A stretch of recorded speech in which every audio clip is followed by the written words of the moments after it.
Hello guys, welcome to God gift kitchen channel. ಹೊಸದಾಗಿ ನಮ್ಮ ಚಾನಲನ್ನು ನೋಡ್ತಾ ಇದ್ದರೆ ಈಗವೇ ಸಬ್ಸ್ಕ್ರೈಬ್ ಮಾಡಿ. ಇವತ್ತು ನಾನು ಫಿಶ್ ಪುಳಿ ಮುಂಚಿ ಮಸಾಲ ಫ್ರೈ ಸುಲಭವಾಗಿ ಮಾಡೋದು ಹೇಗೆ ಅಂತ ತೋರಿಸ್ಕೊಡ್ತೀನಿ ಫ್ರೆಂಡ್ಸ್. ಬಿಗಿನರ್ಸ್ಗೆ ತುಂಬ ಈಸಿ ಫ್ರೆಂಡ್ಸ್. ಇದು ನೋಡಿ, ದೊಡ್ಡ 3 ಮೀನು. ಇದು ಒಂದೇ ಮೀನು 1 kg ತೂಕ ಇದೆ. ಇದು ಮಾರ್ಕೆಟಿಂದ ಸ್ಕಿನ್ ರಿಮೂವ್ ಮಾಡಿ ತಂದದ್ದು ಫ್ರೆಂಡ್ಸ್. ಇದನ್ನು ಈ ರೀತಿಯಲ್ಲಿ ಕಟ್ ಮಾಡಿ ಕ್ಲೀನ್ ಮಾಡಬೇಕು ಫ್ರೆಂಡ್ಸ್. ತಲೆ ಎಲ್ಲ ಇದೇ ರೀತಿ ಕಟ್ ಮಾಡಿ ತೆಗಿಬೇಕು ಫ್ರೆಂಡ್ಸ್. ನಂತರ ಚೆನ್ನಾಗಿ ತೊಳೆಯಬೇಕು. ಆಮೇಲೆ ಈ ರೀತಿ ಸ್ವಲ್ಪ ಕಟ್ಟಾಗುವ ಹಾಗೆ ನೈಫಿಂದ ಮಾರ್ಕ್ ಮಾಡಬೇಕು. ಹೀಗೆ ಒಂದು ಬೌಲ್ ತೆಗೆದುಕೊಂಡು ಅದಕ್ಕೆ ಚಿಲ್ಲಿ ಪೇಸ್ಟ್ ಹಾಕಬೇಕು.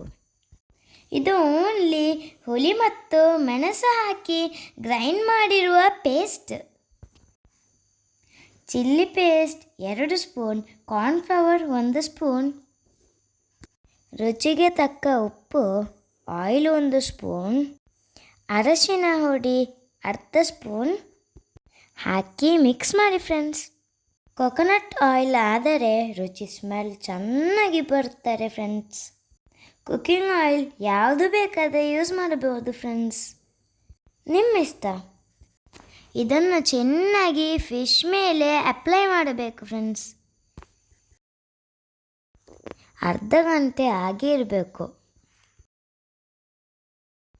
ನಂತರ ಒಲೆ ಮೇಲೆ ತವಾ ಇಟ್ಟು ಎಣ್ಣೆ ಹಾಕಿ ಎಣ್ಣೆ ಬಿಸಿಯಾದಾಗ ಮೀನನ್ನು ಎಣ್ಣೆಯ ಮೇಲೆ ಈ ರೀತಿ ಬಿಡಬೇಕು ಫ್ರೆಂಡ್ಸ್.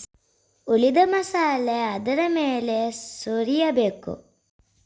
ಗ್ಯಾಸ್ ಒಲೆಯನ್ನು ಸಣ್ಣದು ಮಾಡಿ ಒಂದು 10-15 ನಿಮಿಷ ಬೇಯಲು ಬಿಡಿ. ಆಮೇಲೆ ಇದನ್ನು ತಿರುಗಿಸಿ ಹಾಕಿ 1 ನಿಮಿಷ ಬೇಯಲು ಬಿಡಿ. ಈ ರೀತಿ ಶೇಕ್ ಮಾಡಿ. ಹೀಗೆ ಶೇಕ್ ಮಾಡ್ತಾ ಇದ್ದರೆ ಅದರ ಅಡಿಭಾಗ ಕರಚೋದಿಲ್ಲ.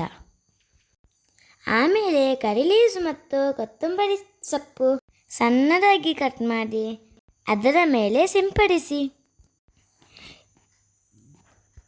ಈಗ ರುಚಿಯಾದ 3 ಮೀನು ಪುಳಿ ಮುಂಚಿ ಮಸಾಲ ತವಾ ಫ್ರೈ ರೆಡಿ. ಇದನ್ನು ಈ ರೀತಿ ಗಾರ್ನಿಷ್ ಮಾಡಿ ಸರ್ವ್ ಮಾಡಿ.